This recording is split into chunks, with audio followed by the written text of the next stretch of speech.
ప్రస్తుతం హైదరాబాద్ లో ఏ petrol bunk దగ్గర చూసినా ఇలాంటి పరిస్థితే ఉందండి. ప్రెసెంట్ అయితే మనం యూసఫ్ గూడ దగ్గర ఉన్నాము.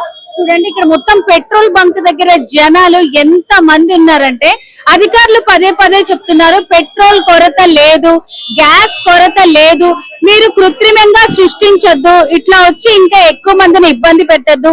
బయట మొత్తం అంతా ఆల్మోస్ట్ 1 కిలోమీటర్ వరకు ట్రాఫిక్ జామ్ అయిపోయింది. ఇక్కడ చూడండి మొత్తం చాలా మంది కూడా క్యానెల్ తో తీసుకెళ్తున్నారు. కార్లు అయితే రోడ్డు దగ్గర ఆల్మోస్ట్ 2 కిలోమీటర్స్ వరకు ట్రాఫిక్ జామ్ అయిపోయింది. జనాలు, ఆడవాళ్ళు, లేడీస్, ఆఫీస్ కి వెళ్లే వాళ్ళు, అసలు పనున్నా లేకపోయినా అందరూ వచ్చి పెట్రోల్ కొట్టించుకుంటున్నారు. ఇక్కడ చాలా మంది ఇదే పరిస్థితి. ఆల్మోస్ట్ ఇదైతే మార్నింగ్ క్లోజ్ చేసేసారు. ఈ బంక్ ని ఓపెన్ చేసిన విత్ ఇన్ 10 మినిట్స్ లోనే మళ్ళీ ఇంత మంది క్రౌడ్ వచ్చింది. సో చూస్తే అసలు నడవడానికి కూడా ప్లేస్ లేకుండా ఉన్నంత క్రౌడ్ ఉన్నారు. అసలు ఇంత మంది ఇక్కడ ఎందుకు ఇట్లా వస్తున్నారు, పెట్రోల్ ఉంది అని చెప్పినా కానీ ఎందుకు ఇట్లా చేస్తున్నారు అని చెప్పి మనం తెలుసుకుందాం. అసలు కొంతమంది ఉన్నారు ఇక్కడ, వాళ్ళతో మాట్లాడదాం. గ్యాస్ మాత్రమే కావాలంట ఇప్పుడు. డిజిటల్ ఉన్నప్పుడు ఇప్పుడు ఇండోర్ పెట్టారు కదా. కాదండి, పెట్రోల్ దొరుకుతుంది, ఇట్లా కొట్టించుకోవద్దు అని చెప్తున్నారు, టీవీలో చెప్తున్నారు. అయినా ఎందుకు కొట్టించుకుంటున్నారు అసలు? ఇప్పుడు మాకు కావాలి కదా అవసరానికి. ఇప్పుడు అవసరానికి ఎట్లా? ఇప్పుడు ఓన్లీ క్యాషే కావాలంట. మరి డిజిటల్ మార్కెట్ అన్ని పెట్టాక ఇప్పుడు క్యాష్ కావాలంటే ఎట్లా చేస్తాం మేము? ఇప్పుడు ఏటీఎం తీసుకొని వచ్చాము, ఇప్పుడు క్యాష్ ఇప్పుడు ఖర్చు నిలబడ్డాక ఓన్లీ క్యాష్ కావాలంట. నార్మల్ అవసరానికి వచ్చిన వాళ్ళకి కూడా చాలా ప్రాబ్లం అవుతుంది. ఇక్కడికి వచ్చిన తర్వాత రూల్స్ అన్ని మారుస్తున్నారు. నిజంగా అసలు అంటే అవసరం లేని వాళ్ళు కూడా వచ్చి కొట్టించుకోవడం వల్ల ఇలాంటి ప్రాబ్లమ్స్ అన్ని వస్తున్నాయి. సో ఇక్కడ ఇంకా కొంతమంది ఉన్నారు, అడుగుదామండి. నమస్తే అండి, మీ పేరు? నమస్తే మేడం, శివ. శివ, ఓకే. చూస్తున్నారు కదా ఎంత ట్రాఫిక్ జామ్. అవును, చాలా ట్రాఫిక్ జామ్ అయింది దీని వల్ల. ఇప్పుడు న్యూస్ లో చూస్తేనేమో పెట్రోల్ కుదవలేదని చెప్పేసి వాళ్ళు చెప్తున్నారు. ఇక్కడికి వస్తేనేమో పబ్లిక్ చూడండి ఎంత. ఆఫీస్ పోదామన్నా కూడా మనకు టైం కి పోలేకపోతున్నాం ఈ జనాలు ట్రాఫిక్ జామ్ జరగడం వల్ల. ఇక్కడ ఇప్పుడు ఈ బంకుకి వస్తే ఫోన్ పే చేయలేదు, క్యాష్ ఉంటేనే పెట్రోల్ కొట్టిస్తాను వాళ్ళు చెప్తున్నారు. మన దగ్గర క్యాష్ లేదు. ఇప్పుడు ఈ మందిలో ఫోన్ పే చేయలేదని వాళ్ళు అంటున్నారు, బాటిల్లో పెట్రోల్ కొట్టేస్తున్నారు.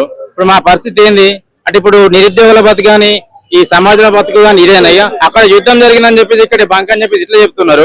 ఏడికి వస్తున్నామో ఈ పరిస్థితి ఇది. ఇప్పుడు దీని వల్ల ఎవరు బాధపడాలి, ఎవరు నష్టపడాలి? ఇప్పుడు చాలా మంది అధికారులు చెప్తూనే ఉన్నారు పెట్రోల్ కొరత లేదు, జస్ట్ కొంచెం రేటు పెరిగింది అంతే అని చెప్తున్నా కానీ ఇంతమంది ఎందుకున్నారు? ఇక్కడ ఎట్లుందంటే ఒక నక్క పోయి బాగా దునుకుతే ఈ మిగతా 10 నక్కలు బాగా దునుకున్నట్టు ఉంది ఇక్కడ పరిస్థితి. అది ఇప్పుడు రోజువారీ కొట్టించుకునే వాళ్ళకి కూడా చాలా ప్రాబ్లం అవుతుంది అంటారు. చాలా ప్రాబ్లం అవుతుంది. చూడండి, మీరే చూడండి ఒకసారి, ఈ సమాజం చూడండి ఒకసారి ఎట్లా వెళ్తున్నారు. లంచ్ కూడా చేయాలి. ఇప్పుడు మేము ఏ టైం లంచ్ చేస్తాం మేము ఆఫీస్కి వెళ్ళి? ఇది పరిస్థితి. ఏం చేయమంటారు మీరే చెప్పండి. ఈ ప్రభుత్వం ఇది ఇలాంటి ప్రభుత్వము. మీరన్నా చెప్పండి, ఇట్లా నిల్వలు ఉన్నాయి, అవసరం ఉన్న వాళ్ళే కొట్టించుకోండి అని ఒక అడ్వైస్ ఉన్నాయి మేడం. న్యూస్ ఛానల్, ప్రతి న్యూస్ ఛానల్ కొన్నేమో దొరకట్లే అంటున్నారు, కొందరేమో ఫుల్ పెట్రోల్ ఉంది భయపడకని కొంతమంది చెప్తున్నారు. మరి ఏది నమ్మాలో ఏది నమ్మకూడదు అది మాకు క్లారిటీ లేదు. ఫస్ట్ ఆఫ్ ఆల్ మార్నింగ్ నుంచి చెప్తూనే ఉన్నారు పెట్రోల్ బంక్స్ దగ్గర ఇట్లా చేయొద్దు. కొన్ని ప్లేసెస్ లో అయితే చూడండి అసలు ఫస్ట్ నాకు నడవడానికి ప్లేస్ కూడా లేదు. కొన్ని ప్లేసెస్ లో అయితే పోలీసులు వచ్చి కూడా పెట్రోల్ అసలు మీకు అవసరం లేకపోతే కొట్టించుకోవద్దని చెప్తున్నారు. కానీ ఎవ్వరు అసలు వినే పరిస్థితిలో లేరు. పాపం నిజంగానే డైలీ నీడ్ ఉన్న వాళ్ళకైతే చాలా ప్రాబ్లం అవుతుంది. అసలు మార్నింగ్ నుంచి వచ్చి ఉన్నారు ఇక్కడ, లంచ్ కూడా వెళ్లకుండా పెట్రోల్ లైన్ అట్లా క్యూలోనే ఉన్నారు. కొంతమంది తీసుకెళ్లే వాళ్ళేమో క్యాన్లతోటి మొత్తం అంతా పెట్రోల్ తీసుకెళ్తున్నారు. అసలు మార్నింగ్ అయిపోయినా సరే మళ్ళీ అసలు ఓపెన్ చేయగానే ఇంత క్రౌడ్ వచ్చేసింది. ఆల్మోస్ట్ చూడొచ్చు మనం అక్కడ చెక్ పోస్ట్ దాకా 2 కిలోమీటర్స్ వరకు ట్రాఫిక్ జామ్ అయిపోయింది. కార్లన్నీ ఆగిపోయినాయి, మొత్తం అట్లాగే ఉంది. ఇంకొంత మందితో మనం మాట్లాడే ప్రయత్నం చేద్దాం.